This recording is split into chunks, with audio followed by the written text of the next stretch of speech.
without a doubt, if I had to credit one factor for pushing me to the top of the food chain as a freelancer, it wouldn't be talent, it wouldn't be hard work or luck. The thing that made the biggest difference in my career was mentorship. Having unbelievable mentors was the difference from me muddling around making $100,000 a year or so and getting to the high 6 figures, even 7 figures in income. Given the number of people who come to me asking if I'll mentor them, I'm guessing this is no secret. Having a mentor who can stop you from making mistakes and can show you the proven paths forward, it's such an obvious advantage that everybody wants their own mentor. But most people go about finding their mentor in entirely the wrong way. So in this video, I'm going to reveal how I found my mentors very early in my career and how you can do the same. First, my name is Henry Bingman. When I started out as a freelancer in 2008, it was so frustrating that I almost quit. Then I discovered the secrets and systems that make high-income freelancing possible, and eventually I worked my way up to become one of the most in-demand freelancers in my industry. So, question of the millennium, how do I find a mentor? This is an obvious question, but it's probably the wrong question to start with. The right question would be, what are the people who could mentor me looking for?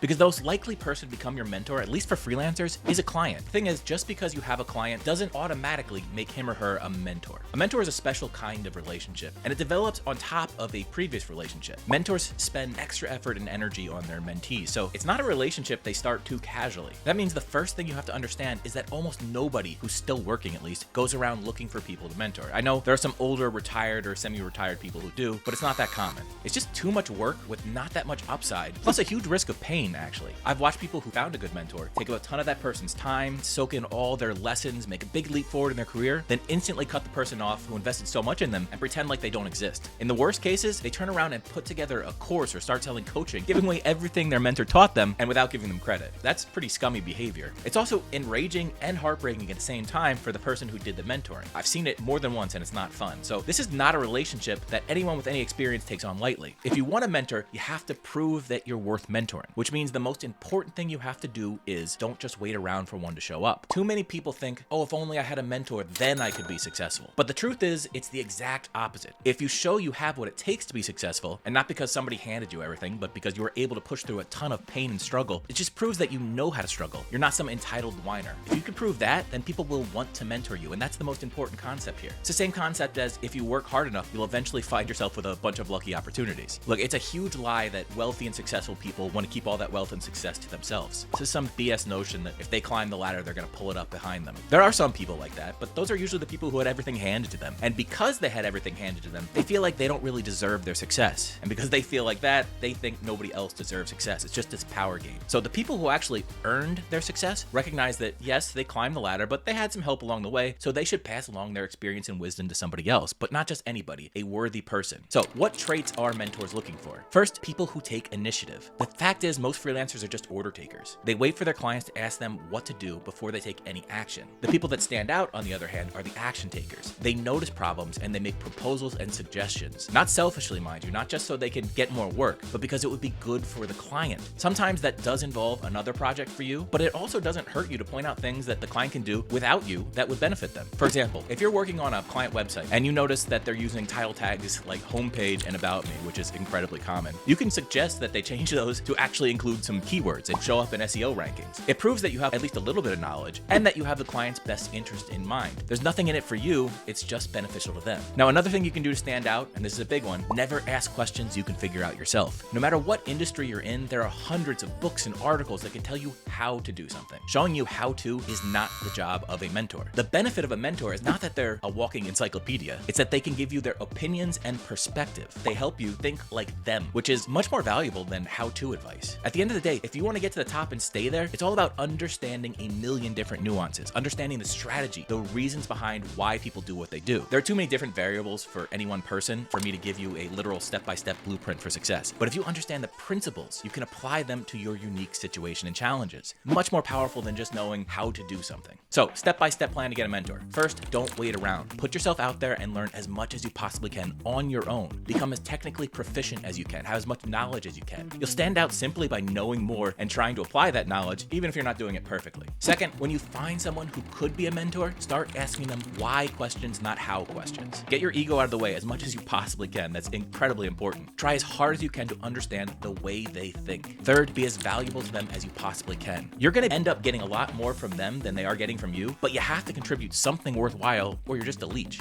Fourth, be easy to work with. Complaining and pushing back on everything will turn off a mentor pretty quickly. But if you're easy to work work with and you take feedback well, mentors will want to work with you more and your relationship will develop quicker. Look, I wish I could tell you exactly where you will find your mentor, but everybody's different. There's too many variables. What I do know is that if you follow those steps, eventually, maybe even without seeing it coming, you'll find a good mentor. Now, another thing that makes finding a mentor easier is having the right tools to make a working relationship run smoothly. That's why I'd like to give you 5 free tools that make even brand new freelancers look like seasoned pros. These are 5 tools that even top-notch pros use to make their freelance business run more smoothly and keep clients happy. Grab them at henrybing.co/free tools. That's henrybing.co/free tools, all one word. And the link is in the description as always. All right, catch you in the next one.